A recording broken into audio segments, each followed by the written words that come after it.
کوهرهان دا وبدي او دي وبدي کنه بالکل دی په دې باندې زه دا کپړه کېدم ها دا کپړې به زه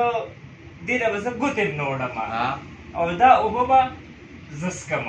صحیح ده که دا اوبه بغیر د کپړې نه ما اوس کړې ها نو 1500 روپۍ دې سره کېده دا والا دا 1000 روپۍ به زه الم ټیک ده او که کپړې نه مې ګوتې یوړې او اوبه مې اوس کړې نو دا 1000 به ته الې صحیح ده ډن شوه ډن شوه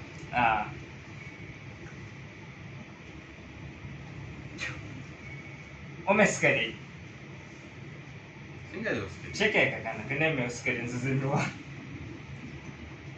وای